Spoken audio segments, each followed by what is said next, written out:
Hello बच्चों, स्वागत है आप सभी का चिल्ड्रन एजुकेशन 2M पर। और आज की इस वीडियो में हम लोग सीखने वाले हैं 2 अंक का गुणा, और वो भी बहुत ही आसान तरीकों से। तो दोस्तों, आप इस वीडियो को शुरू से लेकर अंत तक जोर से देखिएगा, जिससे कि आपको आसान तरीकों से समझ में आएगा और आप कोई भी गलती नहीं करेंगे।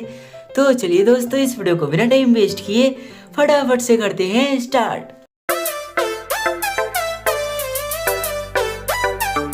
तो बच्चों, आज हम सीखने वाले हैं 2 अंक का गुणा, जिसको इंग्लिश में बोलते हैं 2 डिजिट मल्टीप्लिकेशन। और दोस्तों, ये है हमारा गुणे का चिन्ह। तो चलिए चलते हैं अपने पहले क्वेश्चन की तरफ। तो यहाँ पे हमें 43 को 2 से गुणा करना है। तो अब यहाँ पे बात आ गई कि हम गुणा को करें कैसे। तो दोस्तों, गुणा को करने के लिए आपको 1 से लेकर के 10 तक के पहाड़े याद होने चाहिए, तभी आप गुणे को कर पाएंगे। और जिन लोगों को 10 तक के पहाड़े नहीं याद है, तो डिस्क्रिप्शन में उसका लिंक दिया हुआ है, वहां से जाके आप आसानी से पहाड़े याद कर सकते हैं। अगर आपको 10 तक के पहाड़े याद है तो चलिए वीडियो में आगे बढ़ते हैं। बच्चों, गुणा को कभी भी राइट साइड से करना चाहिए।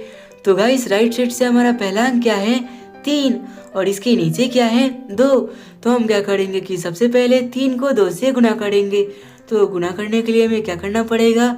3 के पहाड़े 2 बार पढ़ने पड़ेंगे। तो चलिए दोस्तों, हम 3 के पहाड़े 2 बार पढ़ते हैं। 3 एकम 3, 3 दूना 6। तो गाइस, 3 के पहाड़े 2 बार पढ़ने पर क्या आया? 6। यानी कि हमने 3 को 2 से गुणा किया तो क्या आया? 6। तो हम क्या करेंगे कि यहाँ पे 6 को लिख देंगे। 6 को लिख देने के बाद अब गाइस, यहाँ पे 3 के बाद क्या है? 4। तो हम क्या करेंगे? 4 को भी उसी तरीके से 2 से गुणा करेंगे। तो गुणा करने के लिए हमें क्या करना पड़ेगा? 4 के पहाड़े 2 बार पढ़ने पड़ेंगे। तो चलिए दोस्तों, हम 4 के पहाड़े 2 बार पढ़ते हैं। 4 एकम 4, 4 दूना 8। तो दोस्तों, 4 के पहाड़े 2 बार पढ़ने पर क्या आया? 8। तो हम क्या करेंगे? यहाँ पे 8 को लिख देंगे और ये हो जाएगा हमारा आंसर। चलिए दोस्तों, एक और क्वेश्चन को बनाते हैं, जिसकी मदद से आपको और भी अच्छे से समझ में आए और आप कोई भी गलती ना करे। तो दोस्तों, यहाँ पे हमें 32 को 3 से गुणा करना है। तो राइट साइड से हमारा पहला अंक क्या है? 2, और इसके नीचे क्या है? 3। तो हम क्या करेंगे? सबसे पहले 2 को 3 से गुणा करेंगे।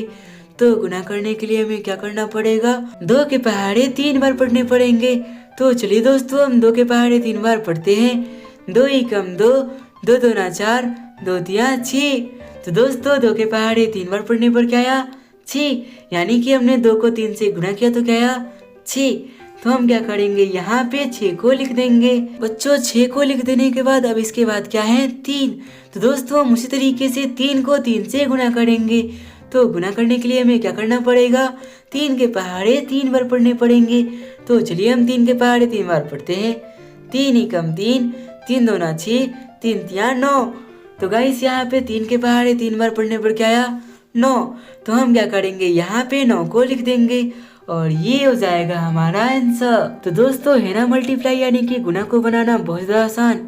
चलिए दोस्तों, एक और क्वेश्चन को देखते हैं, जिसकी मदद से आपको और भी अच्छे से समझ में आए और आप कोई भी गलती ना करें। यहाँ पे हमें 53 को 4 से मल्टीप्लाई करना है। तो इसके लिए हम क्या करेंगे? राइट साइड से हमारा पहला अंक क्या है? 3, और इसके नीचे क्या है? 4। तो हम क्या करेंगे कि 3 को 4 से गुणा करेंगे। तो गुणा करने के लिए हमें क्या करना पड़ेगा? 3 के पहाड़े 4 बार पढ़ने पड़ेंगे। तो चलिए दोस्तों, हम 3 के पहाड़े 4 बार पढ़ते हैं। 3 एकम 3, 3 दूना 6, 3 तिया 9, 3 चौके 12। तो दोस्तों, हम 12 को डायरेक्टली नहीं लिखेंगे। राइट साइड से पहले वाले अंक को हम यहाँ पे लिख देंगे और लेफ्ट साइड से जितना भी हमारा अंक बच जाएगा वो हो जाएगा हमारा हासिल। तो हम उसको क्या करेंगे? बाद में लास्ट वाले अंक के साथ जोड़ लेंगे। तो अभी क्या करते हैं? इसको यहाँ पे साइड में लिख देते हैं। अब इसके बाद क्या है? 5। 5 को हमें 4 से गुणा करना है। तो इसके लिए हमें क्या करना पड़ेगा? 5 के पहाड़े 4 बार पढ़ने पड़ेंगे। तो चलिए दोस्तों, हम 5 के पहाड़े 4 बार पढ़ते हैं। 5 एकम 5, 5 दूना 10, 5 तिया 15, 5 चौके 20। और दोस्तों, एक हमारा हासिल था, उसको इसमें जोड़ देंगे तो कितना हो जाएगा? 21। तो हम क्या करेंगे कि यहाँ पे 21 को डायरेक्टली लिख देंगे। क्यों लिखेंगे? क्योंकि दोस्तों, यहाँ पे 5 के बाद कोई भी हमारा अंक नहीं है और 5 ही लास्ट अंक है। तो यहाँ पे हम 21 को लिख देंगे और ये हो जाएगा हमारा आंसर। और गाइस, ये जो लास्ट वाला क्वेश्चन है, उसमें काफी सारे स्टूडेंट गलती कर देते हैं और फिर बाद में सोचने लगते हैं कि क्या गलती हो गई। तो गाइस यहाँ पे हमें 64 को 0 से गुना करना है। इस तरीके के क्वेश्चन में काफी सारे स्टूडेंट गलती कर देते हैं। तो यहाँ पे मैं आपको बताता हूँ कि इसको कैसे करते हैं। इसका जो आंसर है वो एक ही डिजिट का है। काफी सारे स्टूडेंट गलती क्या करते हैं कि 64 को 64 वैसे ही उतार देते हैं और लिख देते हैं ये हो गया हमारा आंसर, और फिर टीचर के पास जाते ही क्या होता है, गलत। तो ऐसा आपको नहीं करना है। मैं आपको बताता हूँ कि अगर आप किसी भी संख्या को, किसी भी कितनी भी बड़ी संख्या को 0 से गुना करते हैं तो हमारा आंसर क्या निकल के आता है, 0। जैसे कि अगर हम 64 को 0 से गुना करेंगे तो क्या आएगा, 0। तो हम यहाँ पे लिख देंगे 0 और ये हो जाएगा हमारा आंसर। आई होप दोस्तों आपको मल्टीप्लाई यानी कि गुना तो बनाना आ गया होगा। हम मिलते हैं आपसे एक और नई वीडियो में एक और नए टॉपिक के साथ। तब तक के लिए धन्यवाद। और अभी तक आपने अपने चैनल को सब्सक्राइब नहीं करा तो फटाफट से कर लो, क्योंकि मुझे चांदी का थाली चाहिए।